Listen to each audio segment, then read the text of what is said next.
Hello and welcome to the next Lukozer retro game review video, and for this one it is Gemini Wing, which was released in 1988 from Virgin Mastertronic.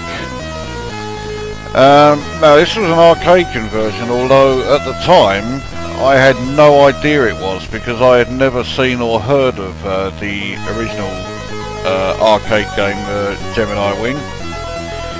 And I'm going to do a bit of voiceover before I start playing, because I've still got a fag to finish. Now this was a game that I didn't have back in the day on the Commodore 64, but I did have the Amiga version. And I didn't mind the Amiga game. I mean, it wasn't a classic shoot 'em up by any stretch of the imagination, but it had its merits. It was, you know, not too bad.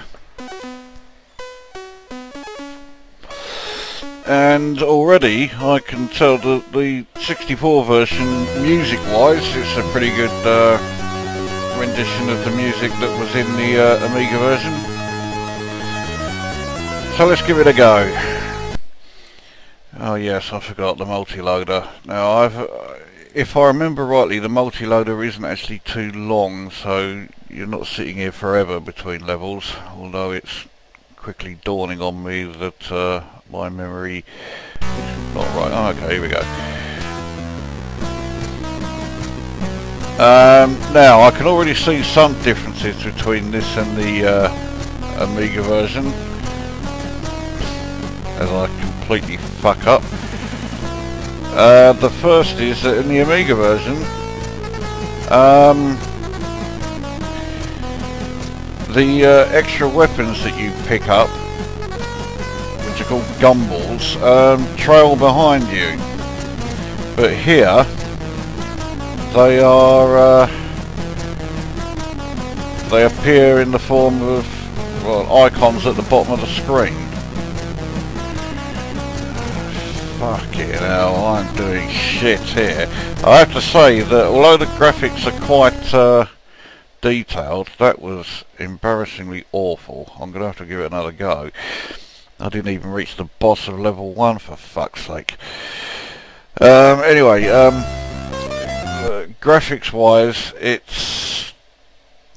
yeah, there is some detail there, but there's a bit too much, and it starts to get difficult to see, well, to see anything. They're not very clear. That's certainly not something that affected the Amiga version. Another thing about this game is the two-player mode. Rather like Salamander, the two players were on screen at the same time. Oh, for fuck's sake.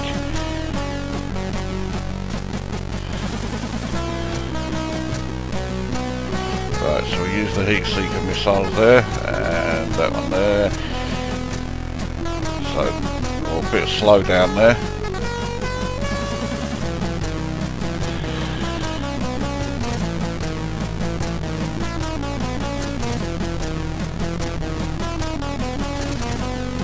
Oh, fucking hell, this game is monumentally hard.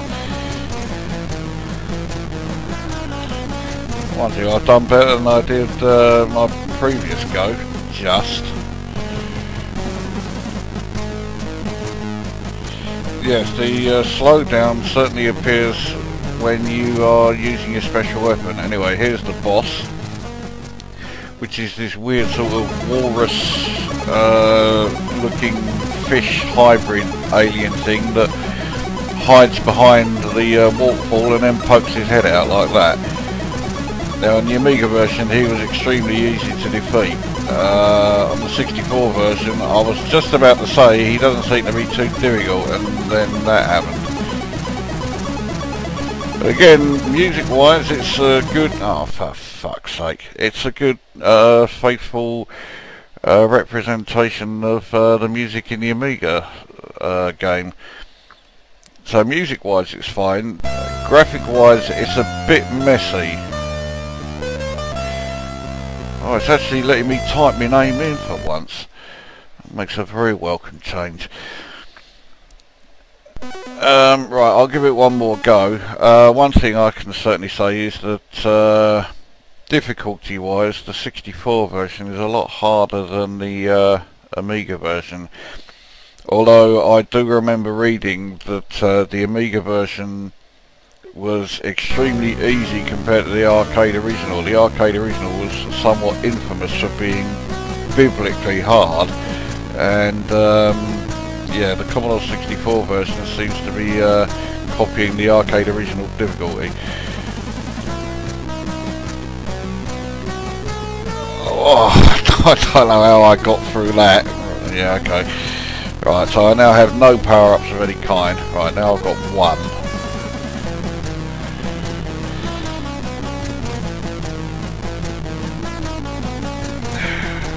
I'm still accidentally firing my power-ups when I don't mean to.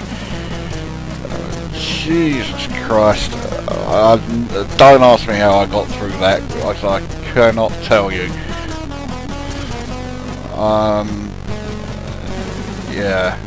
There is a bit of screen flicker when there's a lot happening on the screen. But I have made it to the boss with more lives left than any other time. So maybe there is a faint hope that I might make it to level 2. Emphasis on faint hope.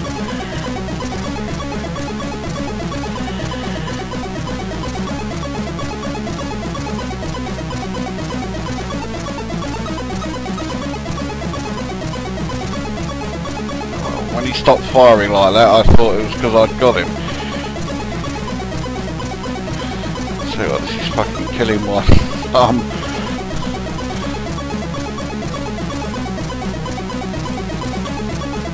Fuck it, just use me autofire. Oh, I'm down to my last life, I'm not gonna fucking do it, am I? Oh, there we go. Never in doubt. So, password for the next level is Mr. Wimpy. Yes, at the title page you can type in passwords and you can start on particular levels, which is handy, I think. Especially if you're someone like me who's more interested in, you know, level progression rather than score. But there you go, it didn't last 2 seconds on the second stage. So, right, well, 3 goes of that I think is enough. The difficulty is definitely up there with the arcade original, which I have played because I have it on MAME. So it's, yeah, it's far less forgiving than the Amiga version was. The Amiga version I could complete, so yeah, that tells you how much easier the Amiga version was. Sound wise, yeah, I mean there are no sound effects at all, which again is something the Amiga version had. I can't remember if the arcade original had that as well. But I mean the music's fine, you know, no problem with that. Graphically, it actually suffers from there being a bit too much detail, and it gets a bit cluttered and difficult to see, you know, where you are, and difficult to see enemy shots. And considering how fast and frantic the enemies firing and come in to attack you, that's a bit of a problem. And so yeah, graphically it fails a bit. I think the difficulty is I think it's a bit too hard, and suffers a bit from that. So I'll give it 6.5 out of 10. So it's better than average, but it's not a great game, and it's a bit annoying really, because I think it could have been a great game if they just, you know, toned down the difficulty a bit, and believe it or not, actually not put quite so much detail into the background graphics. And it's not often you can criticise a game for having too much detail graphics wise. So there you go, Gemini Wing 6.5 out of 10. It's not a bad game by any stretch of the imagination, but it's not remarkable and could have been a lot better. So either get it for MAME or better still, get the Amiga version. So that brings this video to an end, and we will see you at the next one.